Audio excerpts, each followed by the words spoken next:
Hello guys, नमस्कार। मैं भूपेंद्र सिंह और आपके सामने एक नई वीडियो लेकर के आया हूं, जिसका नाम है यण संधि। उस दिन मैंने संधि के बारे में बताया था, संधि कहते किसे हैं, संधि कितने प्रकार की होती हैं और संधि कहाँ कहाँ होती है, इस बारे में मैंने बता दिया था। तो आज उसी क्रम में मैं आगे बढ़ाना चाह रहा हूँ। तो सबसे पहले हम यहाँ पर यण संधि के बारे में पढ़ेंगे। यण संधि, यण संधि कहते किसे हैं, क्या होती है यण संधि, पहचान कैसे होगी यण संधि की, तो इस तरह से देखिए। यण संधि, इसको इको यणची, एक सूत्र है इको यणची।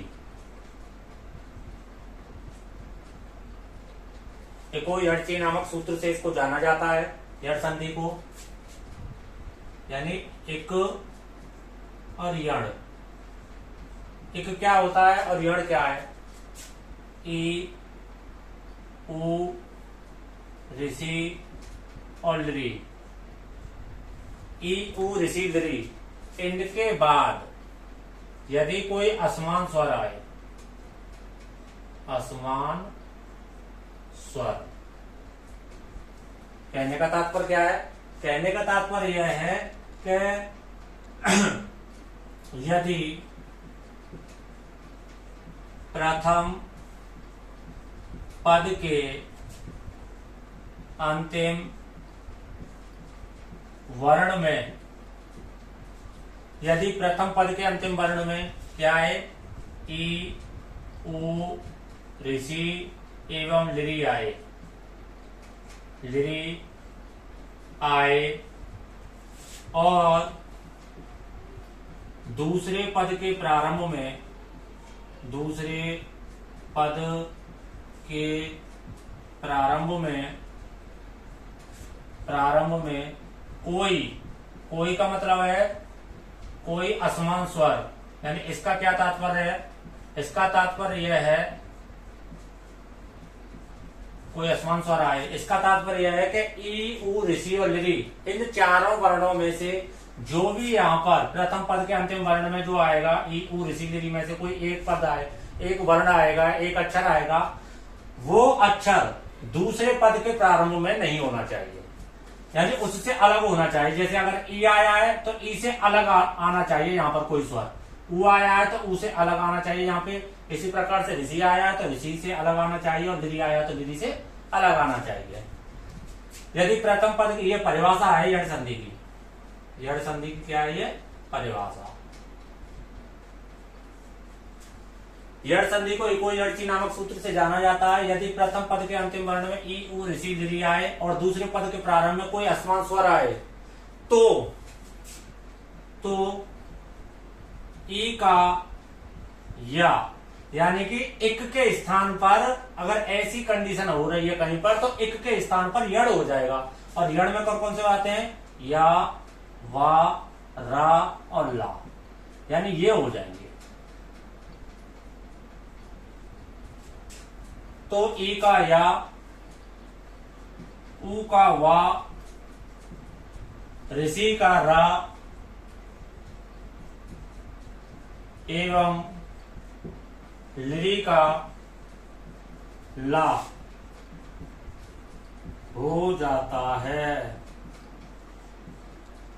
यानी प्रथम पद के अंतिम वर्ण में यदि ई उ ऋषि और लृ आए और उसके बाद दूसरे पद के प्रारंभ में कोई असमान स्वर आए, अगर ये कंडीशन बन रही है तो ई के स्थान पर या हो जाएगा, उ के स्थान पर वा, ऋषि के रा और लृ के स्थान पर ला हो जाएगा। और अगर इस तरह से होता है तो वह यण संधि होगी, उस पद में, उस शब्द में यण संधि होगी। जैसे यहाँ पर मैं कुछ उदाहरण दे रहा हूं, देखो, जैसे इत्यादि,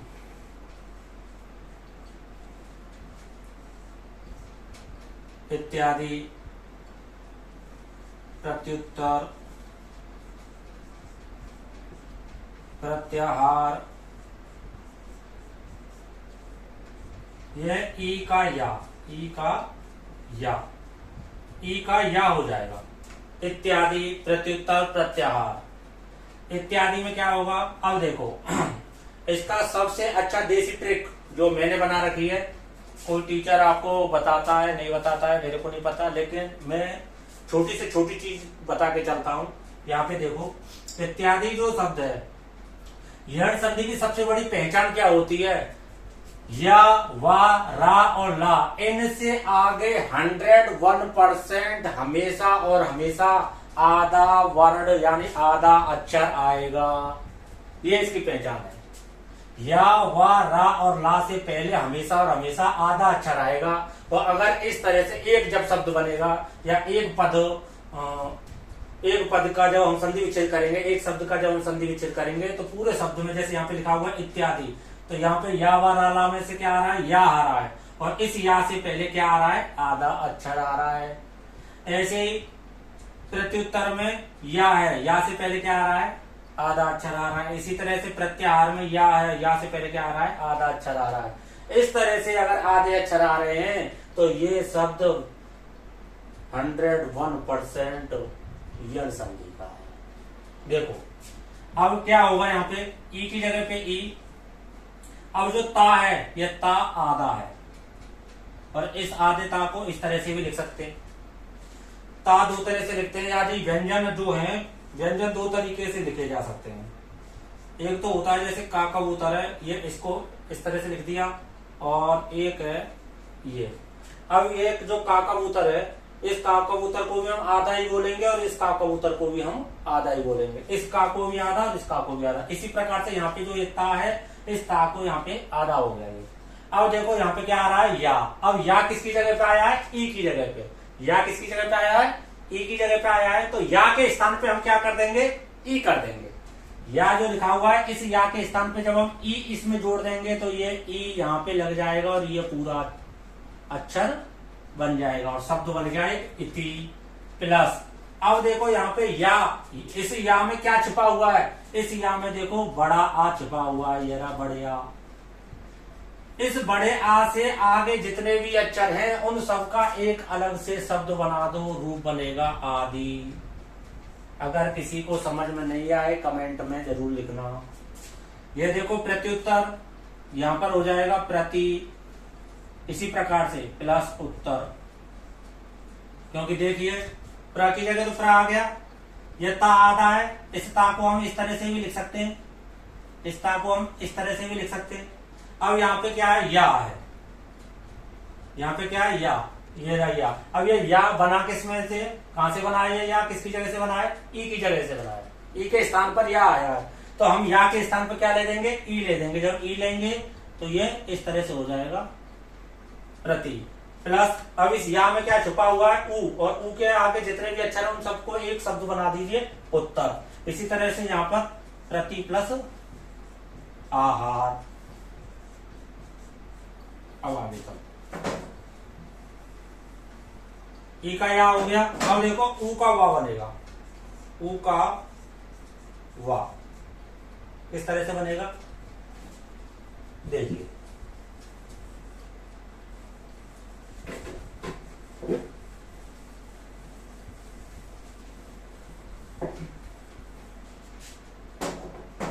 ऊ का वा, ऊ का वा, देखिए इसमें मध्वरी,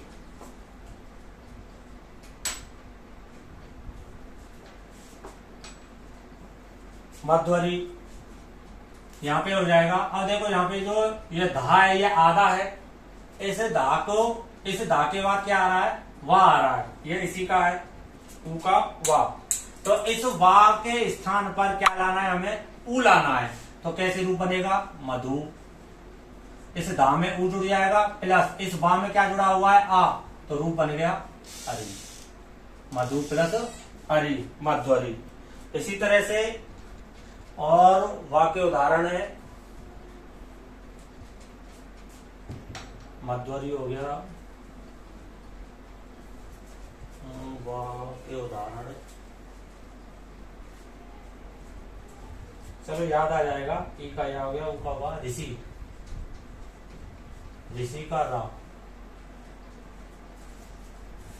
और ऋ का ला, याद आ जाएगा तब यहाँ पे लिख देंगे। और ऋषि का देखो, अगर मैंने यहाँ कह दिया मात्र प्लस आज्ञा तो रूप बन गया मात्राज्ञा। अब देखिए यहाँ पे जो त्रा है मात्राज्ञा, अब यहाँ पे जो त्रा है, अब बहुत से स्टूडेंट्स ये सोच रहे होंगे कि साहब इसमें तो आधा अक्षर हमें दिखाई नहीं दे रहा है, ई ऊ ऋषि ले से आगे। तो इसके लिए देखो यहाँ पे जो त्रा है, इस त्रा को जब हम तोड़ेंगे तो इसका बनेगा ता प्लस रा, ता प्लस रा। तो यहाँ का देखना क्या आ गया, ऋषि का रा आ रहा है, तो यहाँ पे रा आ रहा है ऑटोमेटिक, पहले से रा आ रहा है। अब इस रा की जगह पे हमें क्या करना है, ऋषि करना है। इस रा की जगह पे हमें ऋषि करना है, तो यहाँ पे हो गया मात्र प्लस आज्ञा। ऐसे ही पितृ प्लस आदेश, रूप बनेगा पित्रादेश, पित्रादेश। इसी तरह से यहाँ पे और रूप बनेंगे, भ्रातृ प्लस आज्ञा, रूप बन गया भ्राताज्ञा, भ्रात्राज्ञा। ऐसे यहाँ पे बन जाएगा मात्र प्लस आदेश, मात्र प्लस आदेश, मात्राज्ञा, मात्राज्ञा। अब देखो यहाँ पे लिरी का ला क्या होगा, लिरी का ला किस तरह से बनेगा।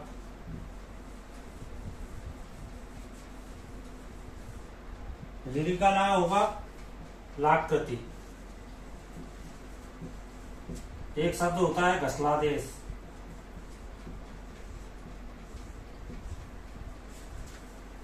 अब देखो लाकृति का कैसे बनेगा, यहाँ पे ला पूरा आ रहा है, इस ला की जगह पे क्या लिखेंगे हम, पहले लिरी लिखेंगे प्लस, और ला में आ जुड़ा हुआ है, इसके आगे जितने भी अक्षर हैं उनका एक शब्द बना देंगे, रूप बन जाएगा आकृति। यहाँ पे देखो घसलादेश, घ स, ये तो ऐसे के ऐसे लिख जाएंगे। अब ये जो ला है, इस यहाँ पे इस ला के आगे आधा अक्षर दिख रहा है, लेकिन यहाँ पे नहीं दिख रहा था, तो यहाँ पे हमने ला का लिरी कर दिया है। अब यहाँ पे देखो ला है, इस ला की जगह पे क्या करना है, हमें लिरी करना है, घसलिरी। अब इस ला में क्या छिपा हुआ है, बड़ा आ, बड़े आ के बाद जितने भी अक्षर हैं उन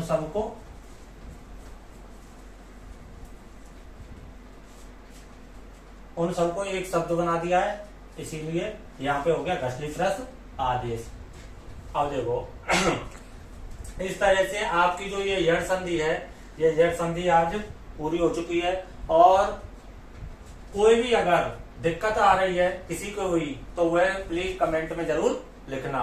आगे इससे आगे और अलग नई वीडियो जब लाएंगे, अगली संधि में गुण संधि चलेगी, उसके लिए अगली वीडियो लेकर आएंगे। तब तक के लिए नमस्कार, जय हिंद, जय भारत।